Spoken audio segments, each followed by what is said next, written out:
कहते हैं कि मरने वाला इंसान कभी झूठ नहीं बोलता है। और बात तब की हो जब वो इंसान को ये एहसास होने लगा कि वो मरने वाला है, तो उनकी एक एक बोली की बहुत बड़ी कीमत होती है। क्योंकि दोस्तों, उसकी एक मरने वाले इंसान की जो अंतिम जो भी इच्छा होती है और जो वो कुछ बताता है, उससे उसका मजिस्ट्रेट भी उनकी बातों को ध्यान से सुनता है। और इनकी आखिरी जो बात होती है मरने से पहले, जो भी कुछ बताता है, उसका आवाज़ सुनकर जज साहब भी डिसाइड कर लेता है कि किसको, जिस आरोपी को फांसी देना है कि नहीं देना है। क्योंकि दोस्तों, मरने वाले की आखिरी इच्छा में जो कुछ भी वो बताता है, उनकी उन सभी बातों को ध्यान से सुना जाता है और उनकी बातों पे भी अमल किया जाता है। तो ऐसे ही दोस्तों, यहाँ पे कुछ हो रहा था, जो कि यहाँ पे एक महिला होती है, जो कि उसकी शादी हुई होती है, तो वो अपनी भाभी को कुछ ऐसे ही मरते समय आखिरी कुछ बात बताती है, जिससे कि उसकी भाभी के पैरों तले का ज़मीन खिसक जाता है। क्योंकि दोस्तों, उस महिला को जो शादी हुआ था, उसके पति के साथ, जहाँ वो जीने मरने की कस्में खाई हुई थी, वहाँ सिर्फ़ 7 दिनों के अंदर ही अपने पति का साथ छोड़कर वो चली जाती है। नमस्कार दोस्तों, मैं सुशील पंडित आज आपको कुछ ऐसे ही सच्ची घटना पे आधारित एक कहानी सुनाने जा रहा हूँ, जो कि दोस्तों ये कहानी उत्तर प्रदेश की है। वहाँ पर एक लड़की की शादी होती है 3 फरवरी 2024 को। वहाँ पर वहीं से 20 किलोमीटर की दूरी से लगभग वहाँ पर बारात आता है। बारात में गाँव वाले भी होते हैं, दोस्त यार रहते हैं, रिश्तेदार भी आते हैं। उन सभी का वहाँ पे उस शादी के समारोह में बहुत ही अच्छी तरह से सेवा-पानी होता है और शादी भी बहुत ही धूम-धाम से होता है। समय के साथ वहाँ पे सब कुछ होता है, चाय-नाश्ता भी होता है और उधर रात में पंडित जी शादी की भी सारी तैयारी करवाते हैं, 7 फेरे लेते हैं, सारे कस्में खिलाई जाती है, एक-एक करके वो सारे कस्में भी खाते हैं कि साथ जिएँगे, साथ मरेंगे, सातों जन्मों का ये वादा रखता है। इस तरह से उनकी शादी हो जाती है और धीरे-धीरे जब वो दूसरी दिन यानी कि 4 फरवरी 2024 को ये जो सुबह होता है, जब कन्या को विदा किया जाता है, तो वहाँ से उसको विदा किया जाता है। उस लड़की का जो इकलौता भाई होता है, जो कि इसको पाल-पोस के बहुत ही प्यार से पाला था, पोसा था और अपनी बहन से बहुत ही प्यार किया था। क्योंकि इनकी मम्मी-पापा का देहांत ही बहुत समय पहले हो गया था।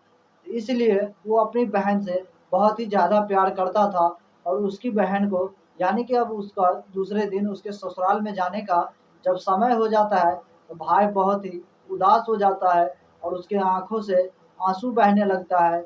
लेकिन एक तरफ खुशी भी होता है कि उसकी बहनों की शादी हो गई है, अब वो अपने ससुराल जाएगी। ये सारी तैयारी होती है धूम-धाम से एक-एक करके। जब समय आता है, तो उनका बहन अपने ससुराल के लिए 4 फरवरी 2024 को निकलती है और वो वहाँ अपनी ससुराल पहुँच जाती है। वहाँ पे पहुँचने के बाद जो भी रीति-रिवाज होता है, उन रीति-रिवाज़ों के माध्यम से उनकी पत्नी को यानी जो यहाँ पे अभी नई-नई दुल्हन आई थी, उनको एक कमरे में ले जाया जाता है और उस कमरे में उनको बैठा दिया जाता है। वहाँ पे बैठने के बाद जो रीति-रिवाज होता है, वो एक-एक करके सारा करता है और उसके बाद दोस्तों उनकी पहली रात आती है। यानी कि दोस्तों सुहाग रात वाली दिन आती है। सुहाग वाली रात में वहाँ पे उनका बहुत ही जो दोस्तों क्रूरता वाली होने वाली है, ये अभी आपको बहुत ही भयावह लगेगी। अगर ये आपको कहानी अच्छा लगेगा, तो आप हमारे चैनल को सब्सक्राइब कर लीजिएगा और वीडियो को भी एक लाइक कर दीजिएगा। तो दोस्तों, दुल्हन वहाँ कमरे में बैठकर अपने पति का इंतज़ार कर रही होती है और यहाँ पे उनका पति कुछ दोस्तों से सलाह राय मशवरा ले रहा होता था कि उनकी पहली रात है, तो वहाँ कैसे जाए, क्या करे, किस तरह से करें। तो ये सारी आपस में बातचीत अपने दोस्तों के साथ करते रहता है। उसमें से न जाने उस लड़के को, जिस लड़के की शादी हुई थी, उस लड़के को कोई स्ट्रेस था या कोई प्रॉब्लम था, तो ये पता नहीं। लेकिन वो अपने दोस्तों से सलाह लेने के बाद एक शक्तिवर्धक गोली खाकर वो अपनी पत्नी के पास सुहाग रात मनाने के लिए चला जाता है। वहाँ पे फर्स्ट रात में अपनी पत्नी के साथ अपने बिस्तर पे जाता है और उनके साथ सुहाग रात मनाता है, हनीमून मनाता है, कई अलग-अलग तरीके से यौन संबंध बनाता है, अप्राकृतिक दरिंदगी की तरह क्रूरता भरी संबंध उसके साथ बनाता है। उनकी पहली पत्नी पहले ही रात में उसको ये सब करने से ना चाहते हुए भी वो कोशिश करती है, कहती है कि इस तरह से आप ऐसा क्यों कर रहे हैं? कहता है डरते हुए, लेकिन क्या करे? उसका पति जो हवस का पुजारी था, सिर्फ़ उसको उस जिस्म की ज़रूरत थी।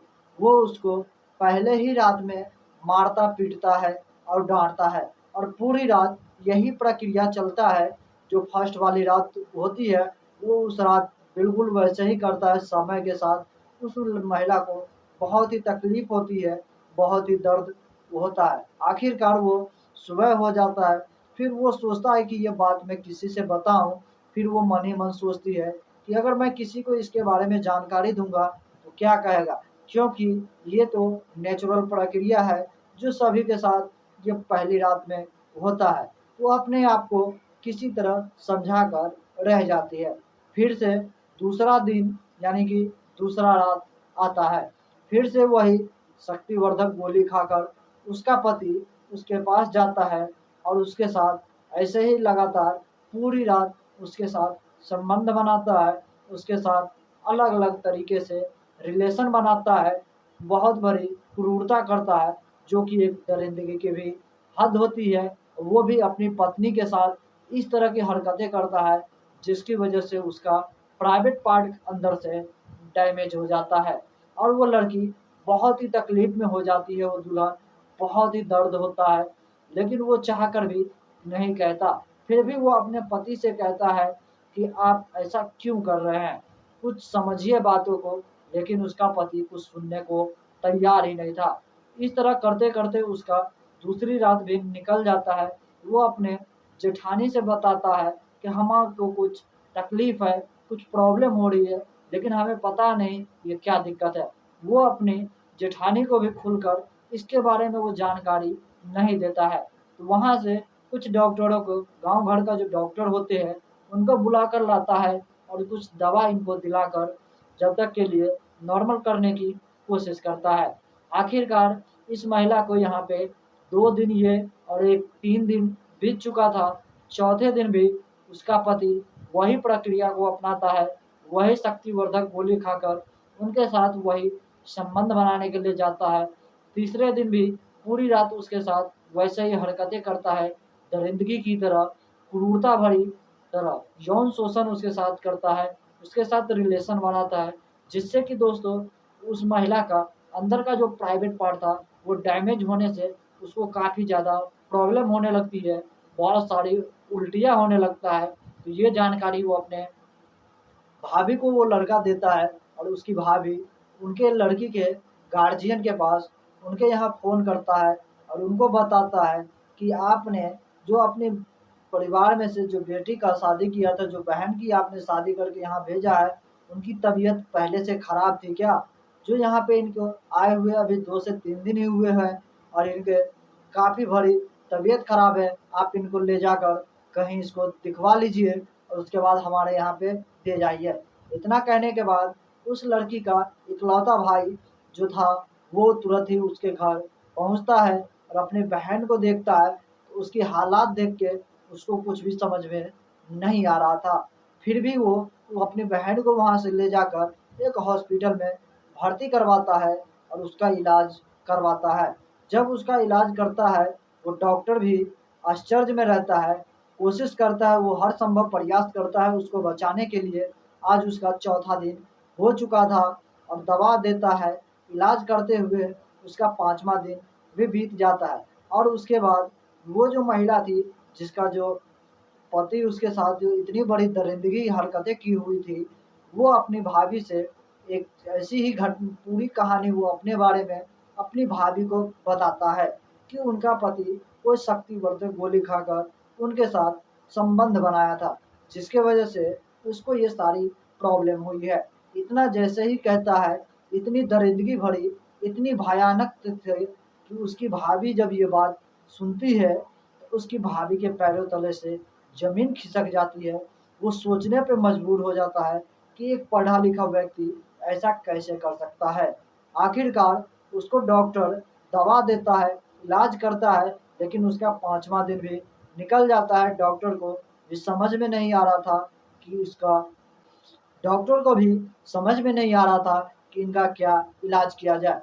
उसमें से एक लेडीज़ डॉक्टर होती है, जो उस महिला से आकर पूछती है, इसको आज हॉस्पिटल में भर्ती हुए लगभग और शादी से जोड़ के टोटल छठा दिन हो चुका था और अभी तक उसके साथ कोई फ़र्क नहीं दिख रहा था। तो वो डॉक्टर महिला भी उससे पूछता है कि तुम्हारे साथ क्या हुआ था? तो उसकी भाभी सारी जानकारी देता है, क्योंकि जो उसकी ननद थी, उनको जो बताया था, उन सभी बातों को सुनने के बाद डॉक्टर अपनी तरफ से पूरी कोशिश करता है कि उस लड़की को बचा लिया जाए।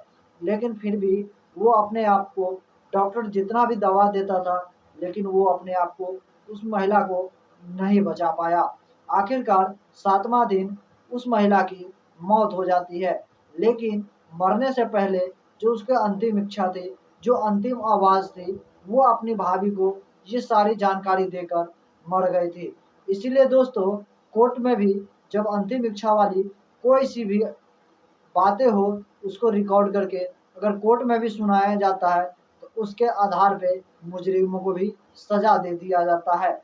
ठीक उसी तरह यहाँ पे इनका आखिरकार आखिरी दिन था और आखिरी आवाज़ थी। उन्होंने अपने भाभी को सारी जानकारी देने के बाद वहाँ से उसकी मौत हो जाती है। मौत हो जाने के बाद डॉक्टर उसका पोस्टमार्टम करता है, एक-एक जानकारी निकालता है और उसके बारे में सभी जानकारी को इकट्ठा करता है और बताता है। तब तक इधर मीडिया वाले को खबर मिल जाती है। मीडिया वाले उनसे वहाँ जाकर उन डॉक्टर महिला से पूछताछ करता है कि इनके साथ ऐसा क्या हुआ?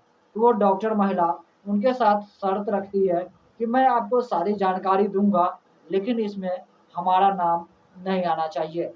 मीडिया वाला भी कहता है ठीक है, मैं सभी जानकारी को, डिटेल्स को अच्छी तरह से संक्षेप में रखूँगा, इसके बारे में किसी को जानकारी भी नहीं होने दूँगा। डॉक्टर उसके साथ बताता है कि इसका पति जो इसके साथ संबंध बनाता था, वो कोई शक्तिवर्धक गोली का यूज़ करके इनके साथ बहुत ही दरिंदगी की तरह से संबंध बनाया था, जिसके वजह से इनके अंदर का प्राइवेट पार्ट का कुछ पार्ट डैमेज हो गया, जिसकी वजह से इनकी यहाँ पे मौत हो गई। इतना जैसे ही कहता है, तो दोस्तों मीडिया में, सोशल मीडिया पे बहुत ही तेज़ी से वायरल होने लगता है। आपने कभी न कभी इस तरह का न्यूज़ देखा ही होगा, जो कि बहुत ही तेज़ी से वायरल हुआ था और उस महिला का जो दोस्तों नाम था, वो कुछ अलग था, जो कि मैं इसमें आपको नहीं बताऊँगा। उस महिला की सारी जानकारी वो उसकी भाभी से भी वो मीडिया वाले सारा पूछते हैं कि इनकी इतनी तबीयत कैसे ख़राब हो गई? उनकी भाभी जो बताती है, जो कि उसकी ननद ने मरते-मरते अपने बारे में भाभी को बताकर मरी थी। तो उनकी भाभी वो बताता है कि उनके पति जो है, वो शक्तिवर्धक गोली खाकर इनके साथ पूरी रात संबंध बनाते थे, रिलेशन बनाते थे, वो भी क्रूरता भरी, दरिंदगी भरी, जो कि ऐसा कोई सोच भी नहीं सकता कि अपनी पत्नी के साथ ऐसी हरकतें कर सकता है। इसकी वजह से इनके जो है अंदर के प्राइवेट पार्ट पे डाइ काफ़ी गंभीर प्रॉब्लम हुआ, जिसके वजह से इसका अंदर का प्राइवेट पार्ट डैमेज हो गया और इनकी मौत हो गई। इतना कहने के बाद जैसे ही ये सारी जानकारी मिलती है, सोशल मीडिया पे बहुत ही तेज़ी से वायरल हो जाता है और इस तरह की घटनाएँ आप ज़रूर कहीं न कहीं सुने होंगे। दोस्तों, इस तरह के घटना सुनाने से हमें किसी के दिल को ठेस पहुँचाने का कोई भी इरादा नहीं था। हमें बस आपको ये जानकारी देना था कि आप लोग सतर्क रहिए, सावधान रहिए, क्योंकि ये जो पढ़े-लिखे व्यक्ति थे, जो कि पेशे से इंजीनियर थे, इन्होंने इतनी बड़ी गलती अपनी पत्नी के साथ ऐसा कोई कैसे कर सकता है? सिर्फ़ अपनी पत्नी के साथ ही क्यों, किसी भी लड़की के साथ इतनी दरिंदगी भरी हरकतें कोई क्यों नहीं कर सकता? सोचना भी बहुत ही बड़ा पाप है। और उस महिला के लिए एक एक पल उसके लिए काफ़ी भयावह थी, काफ़ी भयानक थी। लेकिन वो किसी तरह अपने आप को कोशिश थी, अपने पति को समझाता, लेकिन उसका पति नहीं समझता था। आखिरकार उस महिला का जो 7 जन्मों तक जीने मरने की कस्में खाई थी, वो सिर्फ 7 दिन में ही उसका साथ छोड़कर चला गया। दोस्तों, इस कहानी से हमें सीख मिलती है कि कहीं न कहीं ये जो इसका पति था, वो ना ऐसा कोई सलाह लेता, ना ऐसा इस तरह से कोई हरकतें करता, ना ही उस महिला की मौत होती। तो आज के इस वीडियो में बस इतना ही। इस वीडियो से आपको जो कुछ भी सीखे हो, आपको जो कुछ भी इस वीडियोज़ के बारे में आपका विचार हो, आप हमारे कमेंट सेक्शन में कमेंट कर सकते हैं। तब तक के लिए दोस्तों सतर्क रहिए, सावधान रहिए। सबक एक को, सीख हम सबको। जय हिंद, जय भारत।